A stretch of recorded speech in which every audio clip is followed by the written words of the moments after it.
میں نے ایک کی 2 تہ لگا دی تاکہ آپ کے لیے تھوڑا نرم ہو جائے. کہ نہیں حفظہ، اس سے جیسا پہلے تھا ویسا ہی کر دو، میں رات کو اٹھ کے اللہ سے باتیں کرتا ہوں، اس کی نرمی نے مجھے اٹھنے میں ذرا رکاوٹ پیدا کی. یہ باتیں میں ٹھیک کہہ رہا ہوں؟ کہ جی ہاں ٹھیک. کہ تو اب تم مجھے کہنے آئی ہو کہ میں راستہ بدل لوں. حفظہ، جنہوں نے تمہیں بھیجا ہے، عائشہ جنہوں نے تمہیں بھیجا ہے، انہیں بتاؤ 3 دوست تھے، 3 مسافر تھے، ایک ان کی ڈگر تھی، اس پر ایک چلا اور چلتے چلتے چلتے اپنی منزل پہ پہنچا اللہ کے محبوب. پھر دوسرا چلا اور اسی ڈگر پہ چلا اور چلتے چلتے اپنی منزل پر پہنچا ابو بکر صدیق.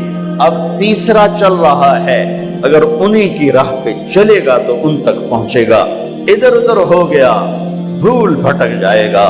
انہیں جا کے بتا دو کہ جس راہ پر میرے دونوں ساتھی چلے میں اسی پہ چلتا رہوں یہاں تک کہ میرا اللہ مجھے میرے ساتھیوں سے ملا دے.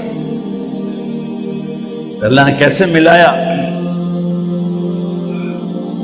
نماز میں خنجر لگا، نماز فجر کی نماز پڑھا تھا. اب ایک دم گرے، وہ چھپا ہوا تھا ابو لولو مجوسی، اس نے 7 وار کیے خنجر کے پیٹ میں. تو اب گرے تو پہلی صف والوں کو تو پتہ تھا، پیچھے نہیں. تو عبد الرحمن بن عوف لپک کے آگے مصلی پہ کھڑے ہو کے نماز شروع کر دی اور چند آدمی اس کو پکڑنے کے لیے بھاگے. پھر اس نے آگے جا کے اپنے آپ کو خنجر مار کے اس نے خودکشی کر لی. اٹھا کر مکان پر لے گئے، دودھ پلایا گیا تو وہ آنتوں سے باہر نکل گیا. کہنے لگے موت کا پیغام آ گیا ہے. تو اپنے بیٹے کو بلایا کہ بیٹا جا کر اماں جان عائشہ سے کہو کہ عمر، امیر المومنین نہ کہنا، اب میں امیر المومنین نہیں ہوں، کہنا کہ عمر بن خطاب اپنے دونوں ساتھیوں کے ساتھ قبر کی جگہ چاہتا. اگر مجھے اجازت مل جائے تو مجھے وہاں دفن کرنا، اگر اجازت نہ ملے تو مجھے عام قبرستان میں دفن کر دیں. عبداللہ بن عمر تشریف لے گئے تو اماں عائشہ بیٹھی رو رہی تھی. کہ اماں جان، میرا باپ عمر بن خطاب اجازت چاہتا ہے قبر کی اپنے دونوں ساتھیوں کے ساتھ. تو حضرت عائشہ رضی اللہ تعالیٰ عنہا رونے لگی، پہلے بھی رو رہی تھی. کہا عبداللہ، یہ جگہ تو میں نے اپنے لیے رکھی ہوئی تھی کہ میں اپنے خامند اور باپ کے ساتھ میں بھی ایک کونے میں سو جاؤں گی، لیکن اگر عمر کی خواہش ہے تو اس جگہ کا عمر مجھ سے زیادہ حقدار.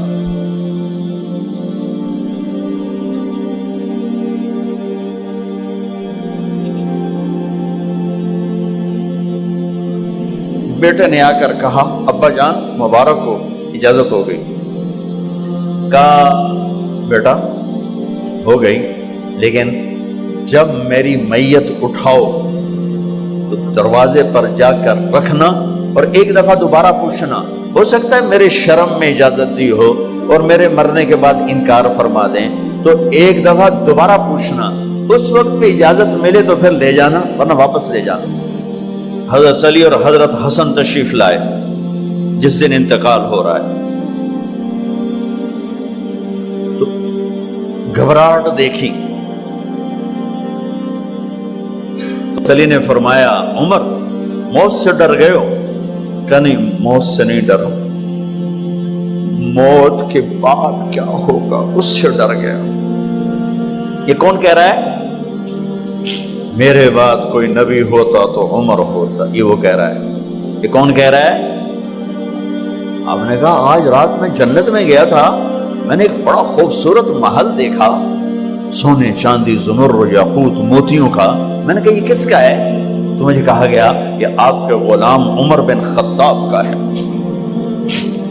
کون کہہ رہے ہیں موت کے بعد جو ہوگا اس سے ڈر رہا ہوں؟ کہ آپ مسجد میں انٹر ہوئے، مسجد میں ایسے لوگ تھے، ادھر ابو بکر تھے اور ادھر عمر تھے. ہاتھ دیو. آپ نے یوں ہاتھ پکڑ لیے، دونوں کے ایسے ہاتھ پکڑ لیے، ادھر ابو بکر ادھر عمر. کہ مجھے دیکھ رہے ہو؟ کہ جی. کہ قیامت کے دن میں ایسے اٹھوں گا کہ میرے ادھر ابو بکر ہوگا اور ادھر میرے عمر ہوگا. یہ عمر کہہ رہے ہیں موت سے نہیں ڈرا ہوں، موت کے بعد کیا ہوگا اس پہ ڈر رہا ہوں۔ تو حضرت علی نے فرمایا کیوں ڈرتے ہو؟ میں گواہی دیتا ہوں، میں نے کئی دفعہ اللہ کے محبوب سے سنا کہ جنت کے بڑی عمر کے، ایک تو نا جنت کے نوجوانوں کے سردار، وہ تو حسن حسین ہیں، میں نے کتنی دفعہ سنا اللہ کے نبی سے کہ جنت میں بڑی عمر کے لوگوں کے سردار ہیں ابو بکر اور عمر۔ تو آپ نے کہا قیامت کے دن گواہی دو گے؟ آپ نے کہا، حضرت علی نے کہا میں بھی گواہی دوں گا، میرا بیٹا حسن بھی گواہی دے گا۔ وہ حضرات تشریف لے گئے تو موت کی آہٹ کو محسوس کیا تو بیٹے کی گود میں سر تھا عبداللہ بن عمر کا، بیٹا یہ زمین پہ لٹا۔ انہوں نے یہاں سے ہٹا کر یہاں سر رکھ دیا۔ وَيْحَكَ، سنا نہیں کیا کہہ رہا ہوں، زمین پہ ڈال دے۔ ان کا جی نہیں چاہ رہا تھا، کیا کہہ رہا ہوں، زمین پہ ڈالو۔ انہیں آگے کر دے، خود پیچھے اٹھ، اپنا چہرہ مٹی میں یوں رکھ اور مٹی میں منہ ملنے لگے ایسے، اور کہہ رہا ہے وَيْلٌ لَكَ يَا عُمَرْ إِن لَّمْ يَغْفِرْ لَكَ عُمَرْ إِن لَّمْ يَغْفِرْ لَكَ رَبُّكَ، اے عمر اگر تیرے رب نے آج تجھے معاف نہ کی تو ہلاک ہو۔ وَيْلٌ لَكَ وَلِأُمِّكَ وَيْلٌ لَكَ وَلِأُمِّكَ يَا عُمَرْ إِن لَّمْ يَغْفِرْ لَكَ رَبُّكَ، عمر اگر آج تجھے اللہ نے معاف نہ کی تو ہلاک ہو۔ اتنے بڑے مقام والے، 1,24,000 میں ایک آدمی ہے مراد، جسے مانگا گیا ایک آدمی، یا اللہ عمر دے دے میرے اسلام کی بلندی کے لیے۔ وہ کہہ رہے ہیں وَيْلٌ لَكَ يَا عُمَرْ إِن لَّمْ يَغْفِرْ لَكَ رَبُّكَ،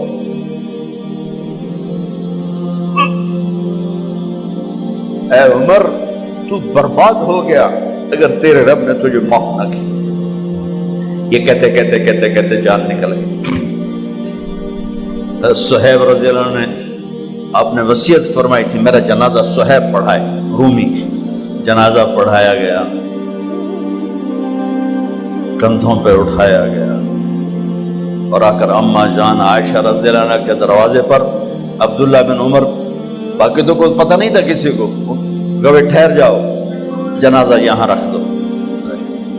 پھر آگے بڑھے، دستک دی، اماں جان میرا باپ عمر بن خطاب دروازے پہ پہنچ چکا ہے، اندر آنے کی اجازت ہے۔ تو اماں جان عائشہ نے فرمایا مرحبا بعمر، ہم عمر کو خوش آمدید کہتے، اور باہر تشریف لے گئیں۔ وہیں حجرہ مبارک میں قبر کھودی گئی۔ عبداللہ بن عباس فرماتے ہیں کہ میرے کندھے پر کسی نے ہاتھ رکھا تو میں نے یوں پیچھے مڑ کے دیکھا تو جناب امام المتقین حضرت علی کھڑے ہوئے رو رہے تھے اور فرما رہے تھے عمر مجھے پتا تھا تیرے سوا یہاں کوئی نہیں آ سکتا، مجھے پتا تھا یہاں تو ہی آئے اور کوئی نہیں آ سکتا، چونکہ میں نے ہزاروں دفعہ سنا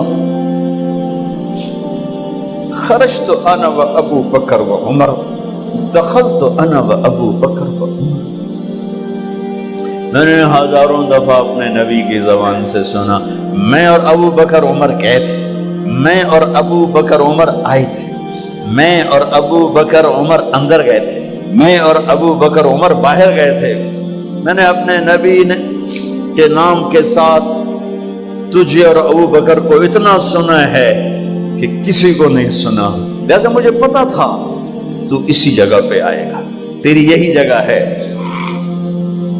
میرے بھائی بہنوں، یہ وہ لوگ ہیں جنہوں نے رضی اللہ عنہ کا ٹائٹل جیتا اور پھر روتے روتے مر گئے۔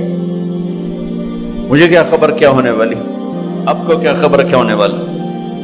بے شک میرا رب رحیم ہے، وہ اس کے رحم کے تو فعلی کام بنے گا، کیڑیاں تقریراں تے کیڑے علم، کیڑیاں نمازاں تے کیڑیاں سجدہ، کم تو اس کی رحمت پر بنے گا، پر یہ اعمال اس کی رحمت کو لینے کا راستہ ہیں۔ یہ بھی ٹھیک نہیں ہے کہ اللہ غفور الرحیم ہے، آپ ہی معاف کرے گا۔ یہ یزید اور حسین کو برابر تو